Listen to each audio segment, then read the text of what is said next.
Hi, all you virtual VBS campers. I'm excited to share a craft with you for this week, for week 4. The theme for this week is Love Your Neighbor, No Exceptions. And this craft is kind of like a reflecting craft that's going to help us to remember really what our theme really means and what the message is behind it. I have a little presentation here to help you follow along. So this is actually not what we're making, but this looks kind of like what we're making. And this is how I got my idea. There's something called surprise, or I've heard them called expanding pictures. And really all it is paper where you have a cute picture like this cute little fishy here. And the paper is actually folded a couple times. But what you're seeing here is this cute fish. He's just swimming around in the ocean. But what you don't know is this picture actually expands. It has a surprise in the middle. And when you pull on the top of the paper, it opens up and looks like that. So this is an open picture. You can see he's got these sharp teeth in there, and he's got an octopus coming out of his mouth. And if I go back, there we go. He looks like a very calm, kind of sad even looking kind of fish. And there he goes. He's got this crazy surprise inside.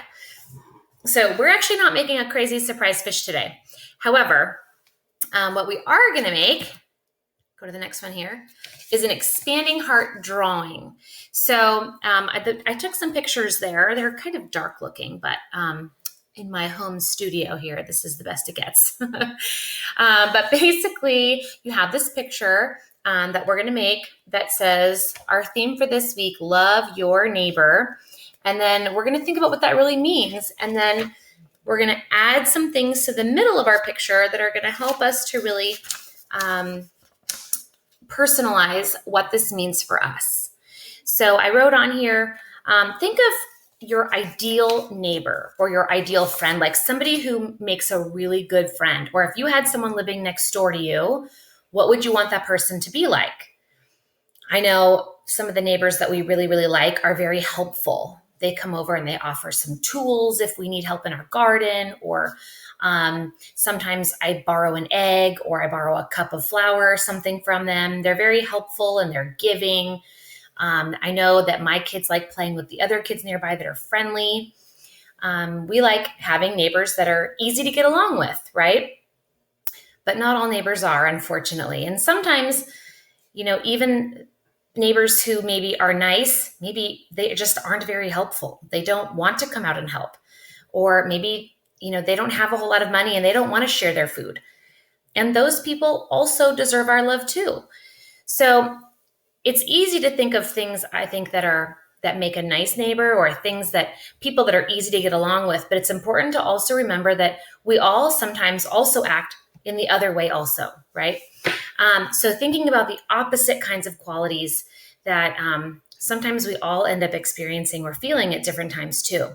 For our craft today, all you need is white paper.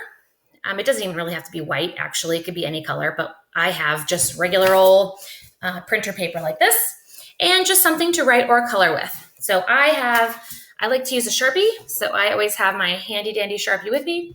And if you've got like any kind of markers, or I have a box of like old chubby crayons right here. So if you've got all those things, that's all you need to get started, and then we'll get started. All right, our first step here is to fold our paper in half, just from top to bottom like this. It doesn't even have to be perfect. If you don't have a perfect fold, it's okay, but the closer the better.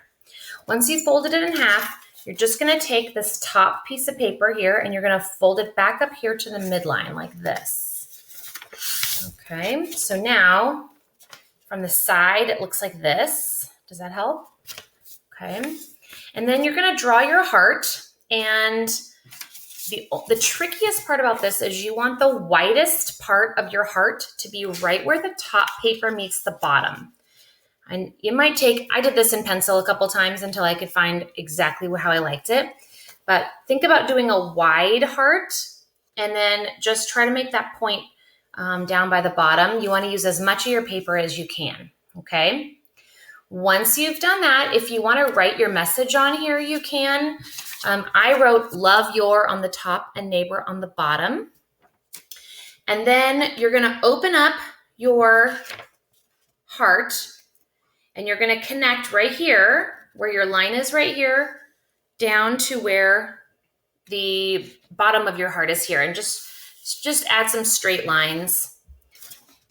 When mine was in pencil, they didn't look so straight, but then when I went over it in Sharpie, they looked a little straighter.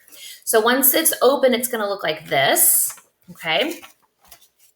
And then on the inside, this is where you're going to add all the other words that you would use, the adjectives that you would use to describe all the different kinds of people that would be around you, people that would be easy to love, people that maybe are more difficult for you to love.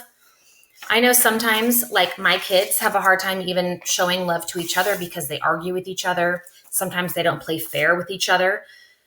You know, obviously we want to try to be the best people we can possibly be. But unfortunately, sometimes it's hard to love people, especially if we feel like they haven't been fair with us, if we think people have lied to us. Those things hurt our feelings. But we still want to try to love them. And even if it's difficult, we want to try to love them the way that God would want us to.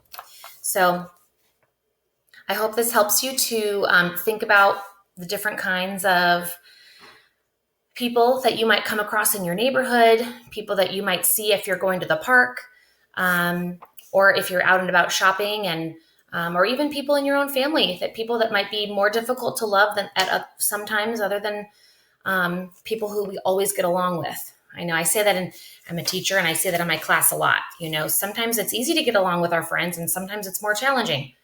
Even with our own family sometimes, right? We get along together sometimes and we don't. So I hope you enjoy your craft, and you could also take this and do different activities with it. Make a fish the way we did in our sample one there, or I have a couple other silly ones. Here was a fish I made. Let's see. That one looks kind of similar to the other picture. It's got his tongue coming out on that one. Oh, this was one I did for another project. We were talking about what would be in your own turtle shell if you wanted to make a house. And so we made a house inside this guy's shell. So after you've learned how to do it, you can do all different kinds of fun things with it. So I hope you enjoy it. Bye.